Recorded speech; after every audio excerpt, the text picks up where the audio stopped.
Ayon kay Senadora Amy Marcos, isang umano'y confidential agent ng National Bureau of Investigation na NBI ang inaresto matapos ang insidente ng pamamaril sa Senado nitong Miyerkules ng gabi.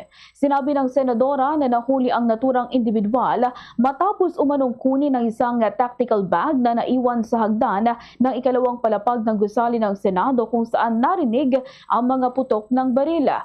Hindi binanggit ni Marcos ang pagkakakilanlan ng sinasabing NBI agent at kung sino ang nagsagawa ng pag-aresto. Ayon pa sa kanyang pahayag, sinabi umano ng naturang individual ng kanyang boss sa isang attorney Bomediano mula sa Organized and Transactional Crime Division o NBI OTCD ng NBI.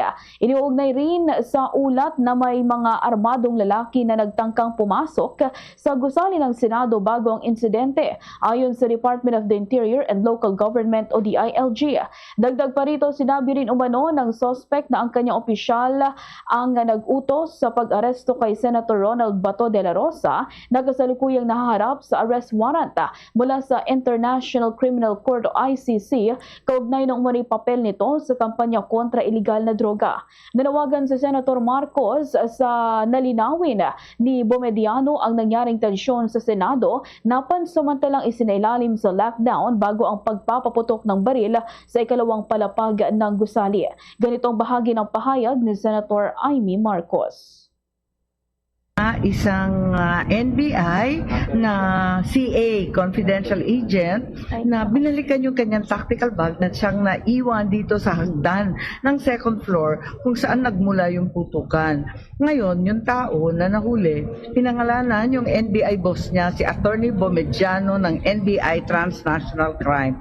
Kung sino man siya daw yung nag-order sa kanila na lusubin yung Senado at takipin si Senator Bato. Anuman ang mangyari, sino man ang masaktan. Samantala, nilinaw ni NBI Director Attorney Melvin Matibag na walang tauhan ng National Bureau Investigation na pinadala sa Senado. Taliwas sa naging pahayag ni Senator Amy Marcos, kaugnay sa umunoy na mataang mga ahente ng NBI sa paligid ng Senado. Ayon kay Matibag, tanging kahilingan lamang ni GSIS President and General Manager Arnulfo Wick Veloso ang kanilang pinagbigyan kaugnay sa pag-deploy ng 4 hanggang 6 na ahente ng NBI para sa security reasons. Ganito ang bahagi ng pahayag ni NBI Director Attorney Melvin Matibag. Well, unang-una, wala po kaming ahenteng dineploy sa Senado at imposible rin naman po na may makapasok doon dahil naka-lockdown nga po yan. Ang usa ang nagbabantay dyan, may new guards, may security at sa pagkakaalam ko may mga pumasok pa pong marine. So, hindi naman po yata kapani-paniwala na makakapasok doon yung mga NBI agent.